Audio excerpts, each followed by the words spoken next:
barefoot boy with just 20 cents begged a billionaire for milk. 15 years later, he walked back into that man's office, not as a beggar, but as the prosecutor who would destroy his empire. The fluorescent lights inside the Fifth Avenue convenience store shone like polished diamonds, reflecting off the marble floor so clean it seemed untouched by ordinary people. Wealthy customers browsed imported chocolates and bottled water priced higher than a week's salary in the Bronx. Into this cathedral of excess walked a boy who did not belong. 10-year-old Jamal Washington, barefoot, clothes torn at the knees, stood at the counter with a coin clutched so tightly in his hand that the ridges had left marks on his skin. 20 cents. His entire fortune. His voice trembled not from fear but from determination. "Please, ma'am. My sister is 6 months old. She won't stop crying. I just need some powdered milk." The store manager, a middle-aged white woman with a pinched face and a sharper tongue, snapped at him as though shooing away a stray dog. 20 cents won't buy a stick of gum in this store. Get out before I call security."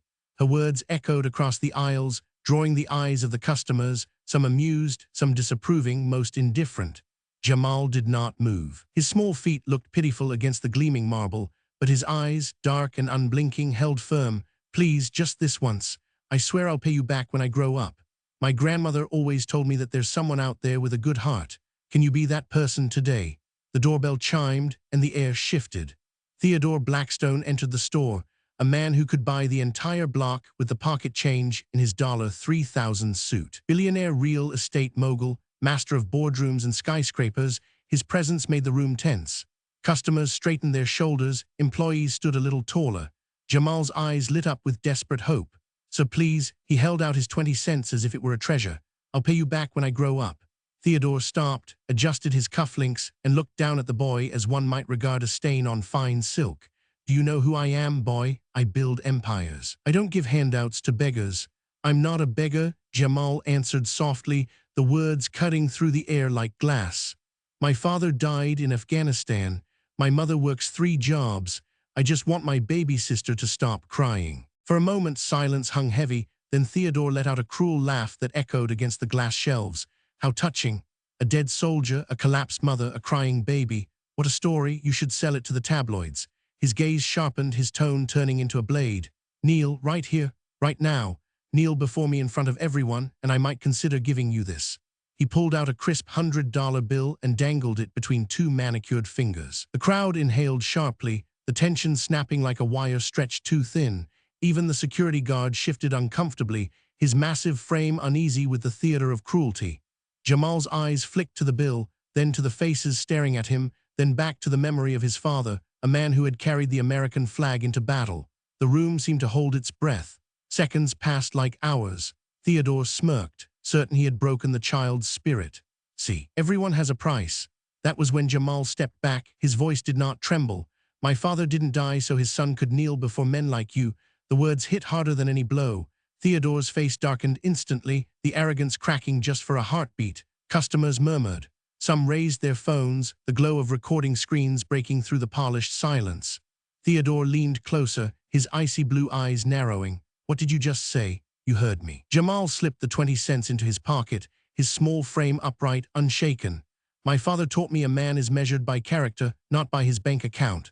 From where I'm standing, you're the poorest man here." The circle of bystanders tightened, whispers mixing with the quiet click of cameras. Margaret Patterson, an investigative journalist with 30 years of experience, stood among them. She had entered moments earlier to buy coffee, but now her hand was steady as she pressed record on her phone. Her instinct told her this was more than a boy begging for milk. This was a moment that could echo for decades. Theodore noticed the screens pointed at him and barked, "Stop filming," but it was too late. The scene was captured, the seed of consequence planted.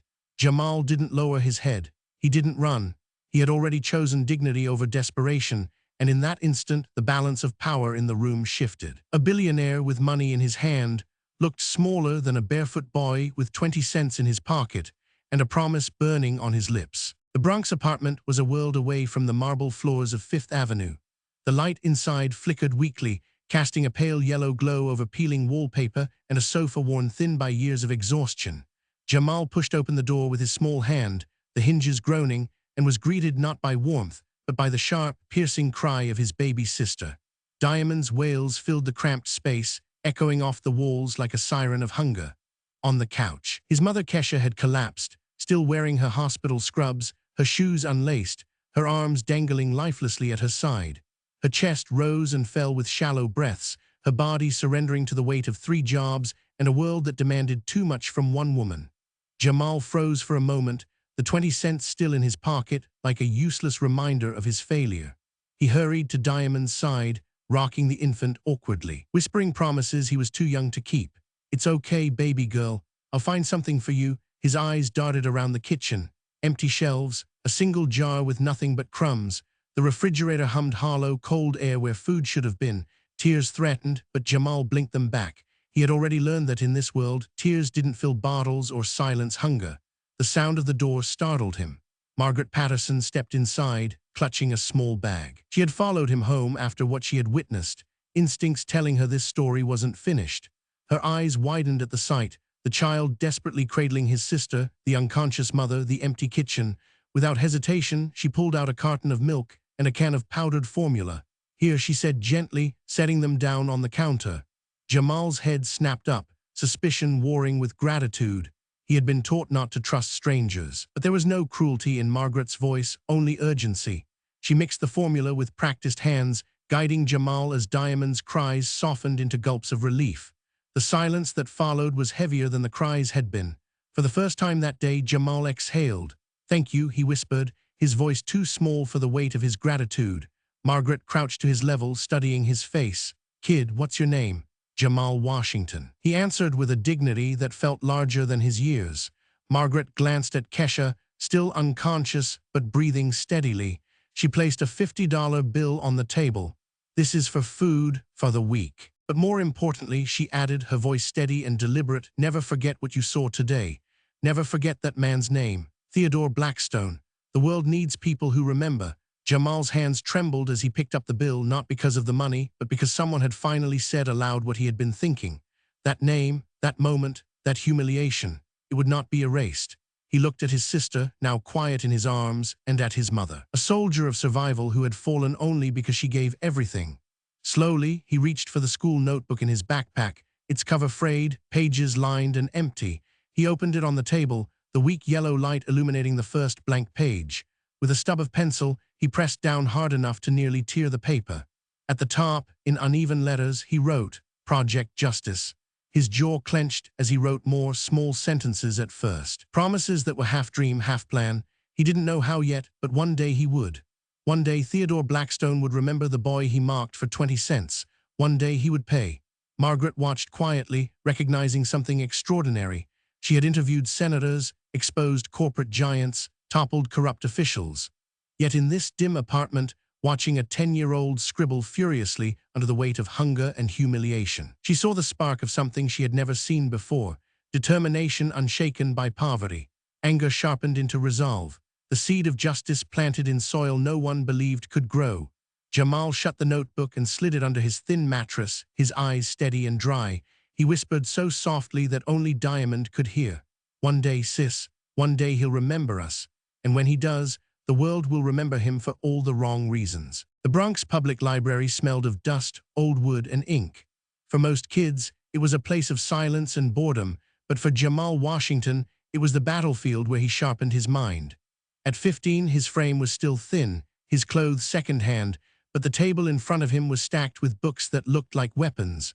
Law case studies, biographies of fallen tycoons, articles on corruption scandals. He traced each page with the same intensity his father once carried into combat, eyes burning, pencil scratching across his notebook labeled Project Justice. Outside those walls, life was merciless. At school, his classmates mocked him for his torn sneakers, for bringing free lunch trays to the table, for walking home instead of catching a bus. One boy had sneered, "Your dad's dead, your mom's broke, you're nothing but charity." The words cut deeper than fists. And Jamal had gone home that night ready to close the notebook forever. What was the point of studying when the world had already decided where he belonged? But Margaret Patterson had called, sensing his silence. She came to see him, finding him hunched in the kitchen, staring at the closed pages. Her voice was steady, her eyes sharp as a scalpel. "Jamal," she asked, "when life gives you pain, you can turn it into revenge or into justice.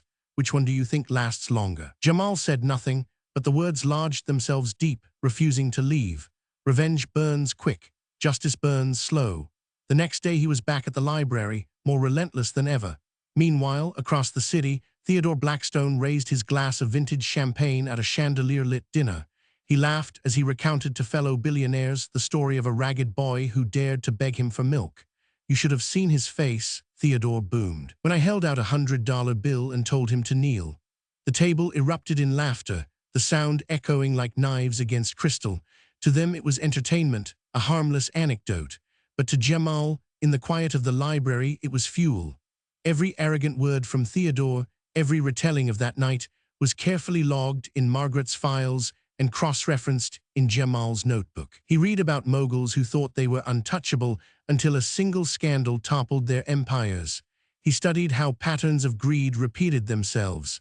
Politicians bribed, accounts hidden offshore, leverage points always the same: ego, money, reputation. And slowly his scribbles became something else. Not just notes, a roadmap, a 15-year plan that stretched far beyond the dreams of any teenager. He wrote timelines of what he needed to learn: law, economics, finance, investigative strategy. He sketched networks he would build, allies he would recruit, weaknesses he would exploit. It was not the angry scrawl of a boy wanting revenge. It was the precise architecture of someone preparing for war. The hours passed in silence, broken only by the shuffle of pages and the distant hum of the city. His stomach growled, but he ignored it. His back ached, but he didn't move. Each new fact, each new case, became another brick in the foundation of something greater. And when fatigue threatened to break him, he thought of Diamond crying in that dark apartment, of Kesha collapsing in her scrubs, of Theodore's laughter echoing across polished marble. That memory pulled him upright every single time. Margaret often found him there long after sunset, eyes bloodshot but unyielding. She would watch him from a distance, knowing she was witnessing something rare, the transformation of pain into power. Jamal was no longer studying just to escape poverty. He was training for a reckoning. The boy who once begged for milk was becoming the young man who could dismantle empires. He pressed his pencil into the page and wrote the words that would guide his life. 15 years, that is all I need. 15 years to make him remember me. 15 years to turn 20 cents into justice. For the first time, the path ahead was not a dream, but a plan, and Jamal Washington swore to himself that he would walk it no matter the cost. The Blackstone Tower loomed over Park Avenue like a monument to arrogance, its glass windows glowing against the night sky. On the 50th floor, Theodore Blackstone paced his office, the skyline of Manhattan stretching out behind him. At 60, his hair had turned steel gray, but his suits were still cut to perfection, his cufflinks worth more than most men's cars. Yet for the first time in decades, his hands shook as he gripped his phone. Rumors had been spreading across Wall Street like wildfire, whispers of a federal investigation, sealed warrants, prosecutors digging into his offshore accounts. Theodore barked into the phone, demanding reassurances. "Senator Morrison, pick up." He slammed the receiver down when it went to voicemail. "Judge Hartwell, nothing." The silence of once loyal allies was louder than any siren. He poured himself a glass of scotch, the amber liquid trembling in his hand. "This is nothing," he muttered, pacing again. "I've buried worse. I've bought men 10 times more dangerous than whatever the FBI can throw at me." But deep down in the pit of his stomach, he knew something was different this time. The elevator dinged. His secretary rushed in, pale as paper. "So they're here." Theodore's blood ran cold.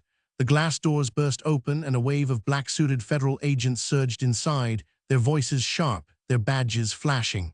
"Search and seizure." "Step away from the desk." Theodore straightened his shoulders, forcing a sneer onto his lips. "Do you know who I am?" he barked. "This is outrageous. My lawyers will have your badges by morning." But the agents did not flinch. They parted to reveal a man walking calmly into the room. Young, tall, impeccably dressed in a navy blue suit. He carried a leather briefcase in one hand and a silence so heavy it seemed to swallow the noise of the office. Theodore's smirk faltered. There was something about the eyes. Dark, unwavering, unblinking. The same eyes that had stared up at him 15 years earlier from the marble floor of a convenience store. The young man stopped just short of the desk, set down his briefcase, and extended a steady hand. "Mr. Blackstone," he said, his voice smooth, calm, deliberate. "My name is Jamal Washington, Federal Prosecutor, Financial Crimes Division. I believe we've met." Theodore staggered back a step, his glass slipping from his hand and shattering on the floor. For a moment, He could not breathe. The impossible had just walked into his office. "You," he whispered, the word trembling. "You're that boy." Jamal's gaze did not waver. 15 years ago, you asked me if I knew who you were. Tonight, I ask you the same question. Do you know who I am?" The words landed like thunder, echoing off the glass walls, pulling the air from the room. Theodore's mouth opened, but no sound came. Around them, the agents began collecting files, seizing computers, photographing evidence. But the only thing Theodore could hear was the pounding of his own heart. He saw again the boy in torn clothes, barefoot on marble, clutching 20 cents. He remembered the sneer on his own lips as he held out a $100 bill, demanding that the boy kneel. And now that same child, grown into a man, stood over him with the full weight of the law behind his voice. Theodore tried to recover, his arrogance flaring like a last flame before dying. "This is ridiculous. I'll have your career destroyed. Do you know how many judges owe me favors?" Jamal leaned forward, calm, surgical. "They used to, not anymore." Theodore's face drained of color as the realization sank in. This was no accident, no coincidence. The boy he had dismissed as worthless had spent 15 years preparing for this moment. 15 years turning humiliation into a weapon sharper than any blade. Theodore collapsed into his chair, sweat forming at his temples. He stared at Jamal, searching for weakness, but found none. All he saw was the reflection of a man who had underestimated the wrong child. And as the agents read him his rights, Theodore Blackstone understood for the first time that the 20 cents he had marked all those years ago had just grown into the most expensive mistake of his life. The 50th floor of Blackstone Tower no longer felt like an office. It felt like a battlefield. Agents in dark suits moved swiftly through the room, pulling hard drives from computers, stacking boxes of files, photographing every ledger they found. The glow of Manhattan outside was drowned by the flashing red and blue lights rising from the street below, their reflections slicing across the glass walls like sirens of judgment. Reporters were already gathering at the base of the tower, cameras rolling, live streams broadcasting to millions. Theodore Blackstone, once the untouchable titan of real estate, stood in the center of it all, his face pale but his voice still sharp with defiance. "This is a mistake," he barked, snatching his phone from the desk. He dialed furiously. "Senator Morrison, pick up." He held the phone to his ear, desperate for the voice that had once saved him from countless investigations. Silence, then a recorded message. "This number is no longer in service." Theodore's grip tightened. He tried another, Judge Hartwell. Surely the man he had funded for years would answer. When the line clicked open, Hartwell's voice came, but it was not the ally Theodore expected. The judge spoke carefully, coldly. "I can't help you. They already came for me this morning." Then the line went dead. Theodore's heart thudded against his ribs. He turned, fumbling to call Mayor Davidson. Instead of reassurance, he got the news he dreaded. The mayor had resigned hours earlier, under federal investigation of his own. Every lifeline Theodore reached for was already severed. Jamal Washington stood calmly by the desk, briefcase open, evidence laid out like weapons on a table. Offshore accounts in the Cayman Islands, forged contracts with construction companies, bribes wired to city officials, traced and documented. Each file dropped like a hammer, each word a nail in the coffin of Theodore's empire. Jamal's voice was steady, almost surgical. 15 years, Mr. Blackstone. 15 years I have studied every move you made, every transaction, every shady deal, every bribe. While you toasted champagne and laughed about a hungry boy, I was building this case." Theodore slammed his hand on the desk. "I made this city," he shouted, veins bulging in his neck.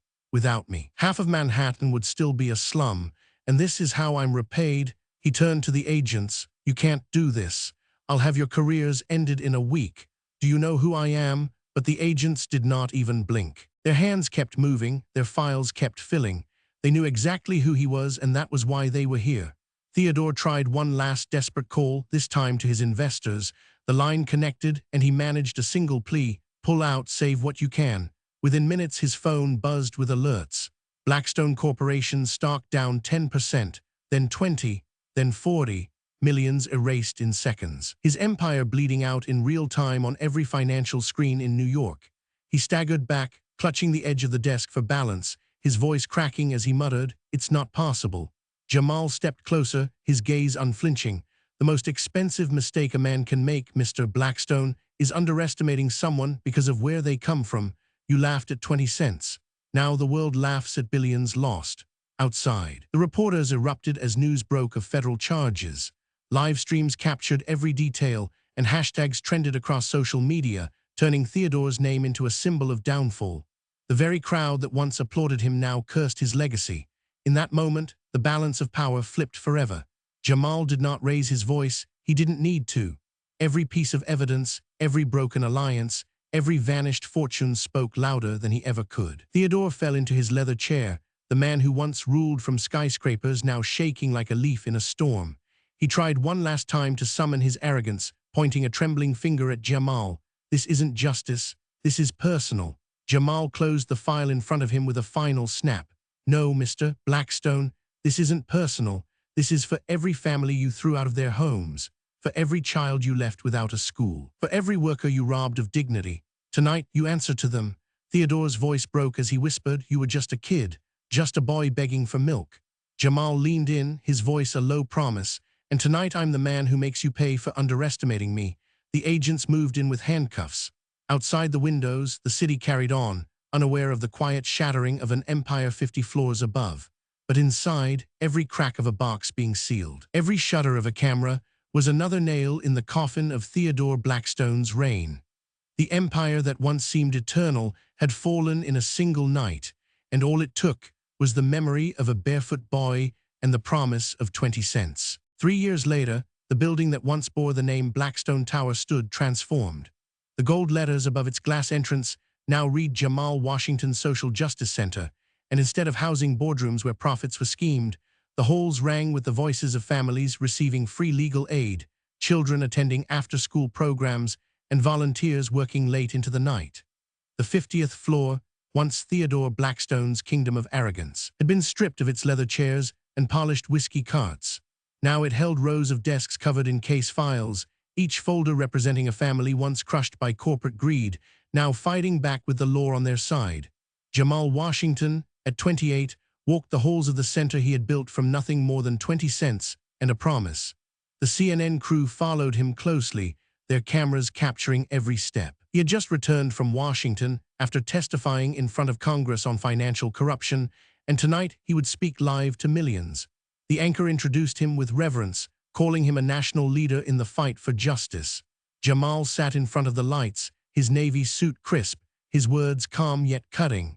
In the past 3 years, we've returned more than $2 billion to working families. 400 homes have been restored to those who were illegally evicted, and this is only the beginning.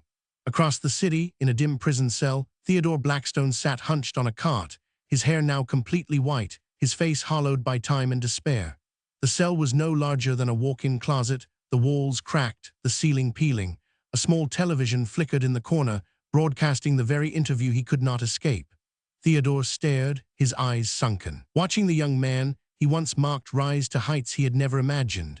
Every word Jamal spoke seemed to echo inside the cell like a verdict that never ended. The camera on CNN cut to a wide shot of the Social Justice Center auditorium, filled with hundreds of families applauding. In the front row sat Margaret Patterson, no longer just a journalist, but now the director of investigative reporting at the New York Times.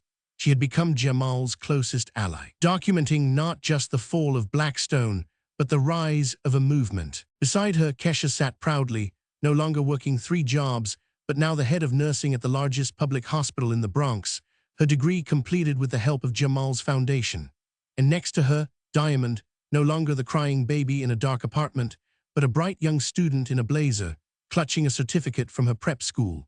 She had just scored in the top percentile nationwide on her exams, and when asked by reporters about her future, she had smiled and said, "I want to study law. I want to fight for people like my brother did." The audience erupted in applause as Jamal spoke about the power of memory and resilience. "We cannot erase injustice," he said, "but we can transform it into a force that reshapes the world. What once was a moment of humiliation became the spark of a movement. Justice does not sleep. It waits, it prepares, and when the time comes, it rises." As he spoke, the camera cut again to Theodore's cell. He sat hunched forward, ignored by other inmates, his name no longer feared, no longer respected. The empire he built had vanished from memory, and his legacy reduced to nothing more than a cautionary tale. The contrast was stark. On one screen, Jamal standing tall, bathed in light and applause, a symbol of what determination could create. On the other, Theodore, silent in darkness, a man once powerful, now invisible. The world had moved on without him. The story that began with 20 cents and a boy begging for milk had grown into a movement that touched millions, and the man who laughed at him was now nothing more than an afterthought, watching the rise of justice from behind steel bars. The auditorium was alive with the hum of anticipation, thousands of people filling every seat while cameras broadcast the event across the nation. The words #PROMSA glowed on giant digital screens behind the stage, trending worldwide, a single Spanish word meaning promise that had come to symbolize far more than one boy's vow. Jamal Washington stepped onto the stage, the applause swelling like a wave. At 28, he carried himself with the calm authority of a man who had turned humiliation into history. The interviewer leaned forward, the question every viewer was waiting for hanging in the air. Jamal, when you were 10 years old, you swore you would pay back a debt of 20 cents. Do you believe that promise has been fulfilled? The hall fell silent, the weight of the moment pressing down. Jamal paused, letting the quiet stretch. Then he spoke, his voice steady, resonant. When I stood in that store with 20 cents in my hand, I thought I was begging for milk. But I wasn't. I was begging for dignity. I promised I would pay it back, and I did. Not to the man who mocked me, but to the families who needed hope. Those 20 cents became $2 billion returned to working people. That promise became a movement. The audience erupted, applause thundering, some wiping tears. On the screen above, images flashed of homes restored. Children in classrooms, communities rebuilt. The legacy of a boy's vow now stood as proof that justice, when patient, could transform a nation. Backstage, Jamal's phone buzzed. He answered quietly as the crowd settled. It was Kesha, her voice trembling with pride. "Son, your father would be so proud right now." Jamal closed his eyes for a moment, breathing in her words. "Tell him I kept my promise, Mom. Tell him his sacrifice wasn't wasted." The next voice came from his sister Diamond, who had been waiting for her moment. She stepped onto the stage, the spotlight catching her youthful face, confidence shining in her eyes. "I got in," she announced, holding up a letter. "Harvard Law." The crowd rose to their feet in thunderous applause. For Jamal, it was more than news. It was the continuation of a legacy, the proof that their family's story had shifted forever. Margaret Patterson, seated in the front row, raised her hand to ask the final question. She had guided him from that first night in the store to this stage, and now her voice carried the weight of history. "Jamal," she said, "are you ready to step beyond the courtroom? Are you ready to take this fight into politics?" The hall grew quiet once more, every camera zooming in. Jamal smiled, the kind of smile that belonged to someone who had been preparing for this moment his entire life. "It's time," he said simply, "time to bring justice into the halls of power, not just the halls of law." The crowd erupted, chants of his name filling the space, the #PROMSA surging again across social media. And somewhere, in a prison cell miles away, Theodore Blackstone sat in silence, his television flickering with the very images he could not escape. Once he had demanded a boy kneel for $100. Now that boy stood taller than he had ever imagined, a symbol not just of vengeance, but of transformation. The story had shifted. The debt of 20 cents had not only been repaid, it had multiplied, rippling through generations. The boy became a man, the man became a movement. And the movement became a promise to an entire nation that injustice, no matter how powerful, would never have the last word. If you enjoyed this story, let us know in the comments. And don't forget to like, share, and subscribe for more inspiring stories.